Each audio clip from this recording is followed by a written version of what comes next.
ஒடுக்குண்ட மக்கள் வன்கொடுமைக்கு உள்ளாகும் போது இந்த வர்ணசாதி கட்டமைப்பை அடிப்படையாக கொண்ட இந்த சமூகத்தில் வர்ணசாதி கட்டமைப்பை பயன்படுத்தி வர்ணசாதி கட்டமைப்பை ஆட்சியிலும் அதிகாரத்திலும் அரசிலும் நிலைநிறுத்தி வைத்துள்ள ஆட்சி அதிகாரத்திற்கு எதிராகவும் அரசுக்கு எதிராகவும் நாங்கள் போராட வேண்டிய கட்டாயத்தில் இருக்கிறோம். அதோடு கூடவே இங்கு புறையோடி போயுள்ள சாதி உணர்வு, சாதி வெறி என்பதும் இந்த போராட்ட களத்தில் போராட்டத்திற்கு துரோகம் செய்யும் விதமாக, போராட்டத்தை மழுங்கடிக்கும் விதமாக செயல்படுவதையும் நாங்கள் பார்க்க முடிகிறது. இந்த இருமுனை போராட்டத்தை போராடும் தோழர்களாக இங்கே நாங்கள் நின்று கொண்டிருக்கிறோம். நாங்கள் அரசோடு சமரசம் செய்து அரசோடு ஒரு மேசையில் அமர்ந்து பேச்சுவார்த்தை நடத்தி ஒடுக்குண்ட மக்களின் உரிமையை விலை பேசி இந்த உனக்கு பாதி இந்த எனக்கு பாதி என்று வாங்கி கொடுத்து விட்டு போகும் கூட்டம் இல்லை. அதை செய்யவில்லை என்று இங்கே இதே சாதியை பிரதிநிதித்துவப்படுத்தக்கூடிய சில தலைவர்களுக்கும் அந்த தலைவர்களின் தொண்டர்களுக்கும் ஒரு குறை உள்ளது. எங்கள் மீது அந்த குறை உள்ளது. நாங்கள் தெளிவாக சொல்கிறோம், மக்களாட்சி முறையில் போராட்டம் என்பது ஜெயிக்கும் தோக்கும். எல்லா போராட்டமும் ஜெயிச்சிடும் அவசியம் இல்லை. ஆனால் மக்களின் உரிமையை ஆட்சியாளர்களின் முன்னால் ஒரு மேசையில் அமர்ந்து காவு கொடுத்து விட்டு போவது என்பது அந்த மக்களுக்கு நீங்கள் செய்யும் துரோகம். அந்த மக்களுக்கு போராட்ட குணம் இல்லாமல் இல்லை. அந்த மக்களின் போராட்ட குணத்தை மழுங்கடிப்பதற்கு முதல் ஆளாக இருப்பது அந்த மக்களை பிரதிநிதித்துவப்படுத்துவதாக சொல்லிக் கொள்ளும் தலைவர்கள் தான். ஒற்றை சீட்டுக்காகவும் 2 சீட்டுக்காகவும் ஆளும் வர்க்கத்திடம், அதிகார வர்க்கத்திடம் நன்றி பிழைப்பதற்காக இந்த மக்களின் உரிமையை அடக வைக்கிறீர்கள். இந்த மக்களின் போராட்ட குணத்தை மழுங்கடிக்கிறீர்கள். இந்த தேனி மாவட்டத்தில் 1989 கலவரம் உங்களுக்கு தெரியாதா? தங்கள் உரிமையை அவர்கள் தானே களத்தில் வந்து போராடி வென்றெடுத்துக் கொள்ளவில்லையா? ஆண்டாண்டு காலமாக அடிமைப்படுத்தப்பட்டு ஒடுக்கப்பட்டு தாக்கப்பட்ட அந்த மக்கள் திமிரி எழுந்து திருப்பி அடிக்கவில்லையா? அப்போது எந்த தலைவர் இருந்தார்? அப்போது எத்தனை எம்எல்ஏக்கள் இருந்தார்கள்? அப்போது எவ்வளவு பேரம் பேசிக் கொண்டிருந்தீர்கள்? அவர்களை யார் வழிநடத்தியது? தேனி மாவட்டத்தில் அம்மச்சியாபுரத்திலும் கோட்டூரிலும் தேவாரத்திலும் முகாம் அமைத்து போராடினார்களே, அப்போது எந்த தலைவர் இருந்தார்? அப்போது மக்கள் தன்னெழுச்சியாக போராடவில்லையா? அந்த மக்கள் வீரர்கள், தீரர்கள், சூரர்கள் என்று சொல்லி அந்த மக்களின் சாதி உணர்வை தூண்டிவிட்டு, ஆனால் அதற்கு நேர்முரணாக அந்த வீரர்களை, சூரர்களை, தீரர்களை போராடாமல் பார்த்துக் கொள்வதும் நீங்கள். மாணவன் மிட்னஸ் மரணத்தில் என்ன நடந்து விட்டது? எத்தனை நாட்கள் ஆகிவிட்டது? ஒரு மரணத்தில் விசாரணை நடக்க வேண்டும். அந்த விசாரணையில் பிழை இருக்குமாயின் நீதிமன்றத்தை நாட வேண்டும். அதற்கு சைமல்டேனியஸா போராட்டத்தையும் நடத்த வேண்டும். என்ன நீதியை பெற்றுக் கொடுத்துட்ட அப்படின்னு ஒருங்கிணைக்கிற என்ன பார்த்து கேட்கிற தோழர்களே, நீதி என்ன நிஜாம் பாக்கெட்டா? நிஜாம் பாக்கா நான் பாக்கெட்ல இருந்து அப்படியே எடுத்து கொடுக்கறதுக்கு அதற்கு ஒரு கால இடைவெளி ஆகாதா? போராட்டம் என்றால் என்னவென்றே தெரியாமல் போய்விட்டதா? போராட்டம் என்றால் என்ன? டிஎஸ்பி போய் சட்டையை பிடிக்கிறதா? கதவடைச்சுக்கிட்டு மாவட்ட ஆட்சியர்கிட்ட பேசிட்டு வெளியில வந்தோட முடிச்சிடறதா? காலம் எடுக்காதா? மக்களுக்கு புரிய வைக்க வேணாமா? விக்னேஷின் மர்ம மரணம் நாம் அரசியல் செய்கிறோம் என்று ஆட்சியாளர்கள், அதிகாரிகள், உளவுத்துறை நண்பர்கள், காவல்துறை நண்பர்கள் பரப்பிக் கொண்டிருக்கிறார்கள். இந்த அயோக்கியத்தனமான செயலை நாம் அம்பலப்படுத்த வேணாமா? அதற்கு ஆர்ப்பாட்டங்கள் வேண்டும் தானே? போராட்டங்கள் வேண்டும் தானே? இதை கேட்டுக் கொண்டிருக்கிற மக்களில் சிலருக்கும் கூட உண்மையிலேயே அவன் எப்படி இருந்திருப்பான் என்ற சந்தேகமும் இருக்கும். நாம் இட்டு கட்டி போராடி கொண்டிருக்கிறோம் என்ற சந்தேகமும் இருக்கும். அதை எப்படி விண்டுரைப்பது? போராடாமல் எப்படி வென்றுரைப்பது? அப்படியே பல்லாயிரக்கணக்கான போராட்டங்களை போராடி உரிமைகளை மீட்டுக் கொடுத்து கிரீடங்களை சுமக்க முடியாமல் இருக்கும் தலைவர்கள் போல பொங்குகிறார்கள். போன மாசம் 13ஆம் தேதி செத்தான், இந்த மாசம் 13ஆம் தேதி இன்னும் ஆகல. அதுக்குள்ள உரிமை என்னாச்சு? நீ என்ன செஞ்ச? என்ன செஞ்சு கிழிச்ச? கேள்விகள். குள்ளப்புறத்துல தீபக் சந்திரன் என்ற மாணவன் கல்லூரி தண்ணீர் தொட்டிக்குள் பிணமாக மீட்கப்பட்டான். 2023 டிசம்பர் மாதம், தேதி தெரியவில்லை, நினைவில் இல்லை. 2023 டிசம்பர் மாதம் பிணமாக மீட்கப்பட்டான். அப்படி மீட்கப்பட்ட அந்த தீபக் சந்திரனும் இதே பல்லர் சாதியை சேர்ந்தவன் தான், இதே தேவேந்திர குல வேளாளர் சாதியை சேர்ந்தவன் தான், இதே மாமல்லர் சாதியை சேர்ந்தவன் தான். ஆனால் அந்த தீபக் சந்திரனின் மரணம், அந்த இறப்பு 3வது நாள் தான் எங்களுக்கே தெரிய வந்தது.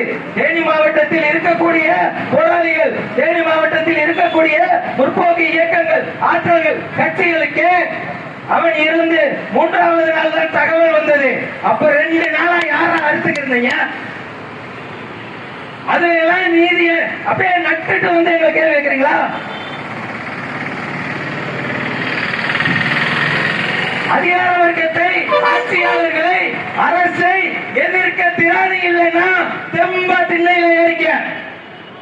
வீணா வந்து போராட்டத்தை காட்டி கொடுக்கிற வேலையை செய்யாத. இந்த ஆர்ப்பாட்டத்தை ஒருங்கிணைத்து நடத்தி கொண்டிருக்கும் மதியவன் இரும்புரை ஆகிய என் மீதும் எங்கள் தோழர் சவுந்தர பாண்டியன் மீதும் கடந்த 2 ஆண்டுகளில் 26 வழக்குகள். முடங்கி போய்விட்டோமா? முடங்கி போய்விட்டோமா? காவல்துறை அவ்வளவு எளிமையாக தப்பித்துக் கொள்ள முடியாது. கஞ்சி இல்லாம, முறையா உறக்கம் இல்லாம, ஓய்வு இல்லாம நாங்க போராடிட்டு இருக்கோம். 3 பேரும் மூக்கு பிடிக்க தின்னுட்டு ஆயுதங்களோட எங்களோட வந்து நீ முட்டிட்டு நிக்கிற. எல்லாம் யோசிச்சு முடிவு பண்ணிக்க. எங்க பேச்ச, எங்களுடைய வார்த்தைகளை, எங்களுடைய முழக்கங்களை, எங்களுடைய கோரிக்கைகளை எங்கள் மக்கள் முழுமையாக செவிமடுக்க ஆரம்பித்து விட்டால் உங்கள் அதிகாரம் தூள் தூளாகும். மக்களாட்சிய வழியில் போராடி உங்கள் அதிகாரத்தை வீழ்த்துவோம். அப்படி ஒரு வரலாறு தேனி மாவட்டத்திற்கு ஏற்கனவே உண்டு என்பது இந்த காவல்துறைக்கு தெரியும். அதை மனசில் வச்சு நடந்துக்க. ஏன்னா இன்னைக்கு இருக்கிற ஒரு 4-5 தலைவர்கள் சொல்வதை கேட்டுட்டு அவன் வண்டியில பந்தாவா போனா போதும், பைக்ல பின்னால 100 பேர் போனா போதும் அப்படின்னு நினைக்கிற மனநிலையிலேயே கடைசி வரை என் மக்கள் இருந்துருவான்னு மனப்பால் நீ குடிக்காத. ஒரு நாள் அவனுக்கு உண்மை விளங்கும், போராட்ட களத்துக்கு வருவான். அப்ப உன்னால எதிர்கொள்ள முடியாத அளவிற்கு ஒரு வலிமையாக, ஆற்றலாக அவன் திரண்டு நிற்பான். எங்களை பார்த்து சில தோழர்கள், சில எளிய தம்பிகள், வழக்கமான தலைவர்கள் போல, வழக்கமான போராளிகள் என்ற பெயரில் இருப்பவர்கள் போல நினைத்துக் கொள்கிறீர்கள். நாங்கள் வெளிப்படையாக சொல்கிறோம், நாங்கள் போராளிகள். எங்களோடு சேர்ந்தால் போராட வேண்டும், வழக்குகள் வாங்க வேண்டும். ஆனால் மக்களாட்சி முறையில் தான் போராடுகிறோம், அரசமைப்புக்கு உட்பட்டு தான் போராடுகிறோம். எந்த அரசமைப்பு? பெரியார் ஏற்காத அரசமைப்பு, அம்பேத்கர் நானே கொளுத்துவேன் என்று சொன்ன அரசமைப்பு, அம்பேத்கர் தானே கொளுத்துவேன் என்று சொன்ன அந்த அரசமைப்பை தூக்கி தலையில சுமந்துக்கிட்டு நின்றுக்கோம். வெட்கம் இல்லாம நின்றுக்கோம், வேற வழி இல்லாம நின்றுக்கோம். அந்த அரசமைப்புக்கு உட்பட்டு நடத்தும் போராட்டங்களுக்கு, அந்த அரசமைப்புக்கு உட்பட்டு செயல்பட்டு எங்களுக்கு அனுமதி வழங்க வேண்டிய, பாதுகாப்பு வழங்க வேண்டிய காவல்துறை அதிகாரிகள் அந்த அரசமைப்புக்கு விரோதமாக செயல்படுகிறார்கள். ஒவ்வொரு முறையும் கோர்ட்டுக்கு போறோம். எவ்வளவு செலவாகுது, எவ்வளவு பொருள் இழப்பு, எவ்வளவு உடல் உழைப்பு, எவ்வளவு காலதாமதம், எவ்வளவு மன உளைச்சல். இதனால் சோர்ந்து போய் விடுவோம் என்று நீங்கள் செய்கிறீர்கள். ஆனால் ஒவ்வொரு முறையும் நீதிமன்றத்தில் செருப்படி வாங்குகிறீர்களா இல்லையா? அதற்காக கூட நீங்கள் தொடர்ந்து எங்களுக்கு தடை போடுங்கள். உங்களை மரியாதையாக நீதிமன்றத்தில் கூட்டி போய் நிறுத்தி நாங்கள் வாங்கி தருகிறோம், வாங்கிக்கங்க. இந்த எஸ்பி புதுசா வந்திருக்கிற இந்த எஸ்பி, ஒரு எஸ்பினா ஒரு பிரச்சனையை கையாளுறதுக்கு ஒரு பக்குவம் வேணும். ஐபிஎஸ் படிச்சிருந்தா அந்த பக்குவம் வேணும். உடல் மிடுக்கை காட்டுவதற்கு எஸ்பி தேவையில்லை. அவருக்கு எங்க மேல என்ன கோவம்னா, அவர் வந்து ஒரு வாரத்துல ஆளுநருக்கு நாங்க மரியாதை செஞ்சு விட்டோம். 300 அந்த சாலையில வச்சு ஆளுநருக்கு நாங்க கருப்பு கொடி காட்டி விட்டோம். நீ தில்லு இருந்தா என்ன செஞ்சிருக்கணும்? எத்தனை முறை எங்களுக்கு ஆர்ப்பாட்டத்துக்கு நீ தடை விதிச்ச? என்ன காரணம் சொல்லி தடை விதிச்ச? எடுத்த அத்தனையும் நான் இன்னொரு ஆர்ப்பாட்டத்தை நான் வாசிச்சு காட்டுறேன். வரிகளை நான் வாசிச்சு காட்டுறேன். ஆளுநர் வண்டியை மறித்தார்கள், தடுத்தார்கள், பயங்கரவாதிகள் போல நடந்து கொண்டார்கள், சட்டம் ஒழுங்கை சீர்குலைக்கும் வகையில் நடந்து கொண்டார்கள். ஆளுநரை மறிச்சேன்னு சொல்றல, ஆளுநரை தடுத்து நிறுத்தினேன்னு சொல்றல, நீ சொல்ற நான் கருப்பு கொடி காட்டுறேன். அப்படி என்றால் நீ மேல அதுக்கு ஒரு வழக்கு போட்டிருக்கீங்க. நீ நேர்மையான ஆளா இருந்தா, நீ தைரியமான ஆளா இருந்தா, நான் ஆளுநரை மறிச்சேன்னு வழக்கு போட்டிருக்கேன். வாங்க நாங்க ஆளுநரை முள்ள நாங்க கூப்பிட்டுருப்போம். அதை விட்டு சம்பந்தமே இல்லாம ஒரு வழக்கு போட்டிருக்கிறதுல. ஆனால் ஆளுநருக்கு நாங்கள் ஒரு முறை கருப்பு கொடி காட்டினோம். எங்களுக்கு விருப்பம் இருக்கிறதோ இல்லையோ, நாங்கள் ஆதரிக்கிறோமோ ஆதரிக்கவில்லையோ, இந்த திமுக அரசு, இந்த திராவிட மாடல் அரசு, என் மக்களால் தேர்ந்தெடுக்கப்பட்ட அரசு, அந்த அமைச்சரவைக்கு ஒரு இறைமை உண்டு, அந்த சட்டப்பேரவைக்கு என் மக்கள் இறைமை இருக்கு. அரசமைப்பில் இருக்கோ இல்லையோ, என் மக்கள் தேர்ந்தெடுத்தா அப்படிங்கிற அடிப்படையில் அதற்கு ஒரு மரியாதை இருக்கு, அதற்கு ஒரு அதிகாரம் இருக்கு. அதற்கு எதிராக ஒரு இந்துத்துவ கண்காணி, ஒரு காவி பாசிச கண்காணி ஆளுநர் செயல்படுவார் என்றால் ஒரு முறை அல்ல 100 முறை கூட நாங்கள் கருப்பு கொடி காட்டுவோம். அந்த போராட்டம் அது ஜனநாயக வழி போராட்டம். அரசமைப்பு எங்களுக்கு கொடுத்திருக்கும் போராடும் உரிமையின் வழியாக அதை நாங்கள் செய்கிறோம். ஆனா நான் ஒரு முறை கருப்பு கொடி காட்டினேன், ஒரு முறை முகத்துல கறி பூசினேன். ஆனா நான் ஆர்ப்பாட்டம் அனுமதி கேட்கும் போதெல்லாம் ஆளுநருக்கு கருப்பு கொடி காட்டிட்டால், உளவுத்துறை நண்பர்களே, ஆளுநருக்கு செய்தி அனுப்புங்கள். தேனி மாவட்ட காவல்துறை ஒரு முறை நடந்த சம்பவத்தை பல முறை அச்சில் ஏற்றுகிறார்கள், பல முறை கறி பூசுகிறார்கள். போராட்டம்னா போராட்டத்தான் செய்வான். வேலை என்ன? போராடுறவனை கொண்டுறதா? போராடுறவனை அப்படியே அழுத்த வச்சிடறதா? தடுக்கணும், பாதுகாக்கணும். சட்டம் ஒழுங்கு சீர்குலைவு ஏற்படுற மாதிரி இருந்தா அதற்கு நீ சில பிரயோகங்கள், பல பிரயோகங்கள் நீ செய்யலாம். அவ்வளவுதான் உனக்கு இருக்கிற அதிகாரம். ஏன் சட்டையை பிடிச்சா சத்தியமான சட்டையை பிடிப்பேன், என்ன அடிச்சா சத்தியமான திருப்பி அடிப்பேன். நான் அடிக்கிறது எந்த சட்டத்தின்படி, எந்த குற்றமோ, என்ன வகை குற்றமோ அதே குற்றம் தான். நீ என் மக்கள் மீது கை வைப்பதும் இங்க யாரும் தப்பிச்சிட முடியும் நினைக்காதீங்க. விக்னேஷ் வழக்குன்னு இல்ல, நாங்க கையில் எடுத்திருக்கிற எந்த வழக்கிலும் காவல்துறை தப்பிக்க முடியாது. காவல்துறைக்கு உடனடியாக இருக்கக்கூடிய அதிகார வர்க்கம், அதிகாரிகள் தப்பிக்க முடியாது. ஒரு 18 பேர் மீது வழக்கு பதிவு செய்தார்கள். அதற்கு ஆதாரமாக காவல்துறை அதிகாரிகள் எடுத்த காணொலி பதிவுகள், கைபேசி காணொலி பதிவுகளை கொடுத்தார்கள். பரம்வீர் சிங் சைனி வெர்சஸ் பல்ஜித் சிங் உச்சநீதிமன்ற தீர்ப்பு இருக்கிறது. பரம்வீர் சிங் சைனி எதிர் பல்ஜித் சிங் என்ற ஒரு வழக்கு. அந்த உச்சநீதிமன்ற தீர்ப்பு என்ன சொல்கிறது என்றால், ஒவ்வொரு காவல் நிலையத்திலும் சிசிடிவி கேமராக்கள் பொருத்தப்பட்டிருக்க வேண்டும். எந்த ஒரு இடமும் மூளை முடுக்கும் விடுபட்டிராத அளவிற்கு பொருத்தப்பட்டிருக்க வேண்டும். இந்த சந்தல நின்றா தெரியாது, அந்த சந்தல நின்றா தெரியாதுன்னு நீ சொல்லக்கூடாது. இது உச்சநீதிமன்ற தீர்ப்பு. இதை மதிப்பவர்கள் நாங்கள். இதை அறியாத காவல்துறைக்கு, தெரியாத காவல்துறைக்கு அச்சிட்டு அதை ஒரு புத்தகமாக தேனி மாவட்ட காவல் நிலையங்களுக்கு பரிசளித்தவர்கள் நாங்கள். என்னுடைய பட்டியல் சாதி மக்கள், பறையர் சாதி மக்கள் காவல் நிலையத்தை தாக்கினார்கள் என்று நீ ஒரு ஆதாரம் காட்டுகிறாய் என்றால், காவல் நிலையத்தில் இருக்கக்கூடிய கண்காணிப்பு கேமராக்களை காட்ட என்று கேட்கும் போது இந்த யோக்கிய சிகாமணிகள் அதை காட்ட இயலவில்லை. அப்படியானால் அதற்கு பொறுப்பாக இருக்கக்கூடிய டிஎல்ஓசி, எஸ்எல்ஓசி, இந்த மாவட்ட நிர்வாகம், அதை கண்காணிக்கக்கூடிய district level oversight committee, state level oversight committee இவங்க தான் பொறுப்பு. அந்த வழக்குல எஸ்பி சார், இப்ப இருக்கிற எஸ்பி சார் சிவபிரசாத் சார், உங்களுக்கு முன்னால இங்க ஒருத்தர் இருந்தாரு பிரவீன் உமேஷ் தோங்கரே, அவரை கேட்டுட்டு வாங்க. ஒருவேளை அவருடைய அழுத்தத்தில் செய்றீங்களான்னு தெரியல. அவர் மீது வழக்கு இதே உயர் நீதிமன்ற மதுரை கிளையில் நடைபெற்றுக் கொண்டிருக்கிறது. நீங்களும் தொடர்ச்சியாக பட்டியல் சாதி மக்களை வஞ்சித்துக் கொண்டிருக்கிறீர்கள். இங்கு செவிமடுத்துக் கொண்டிருக்கும் மக்களை கேட்கிறேன். பட்டியல் சாதி மக்கள் என்றாலே அவர்கள் வன்முறை செய்வார்கள், குற்றம் வைப்பார்கள் என்று உங்களுக்கு ஒரு பொது புத்தியில் குறையோடி போயிருக்கலாம்.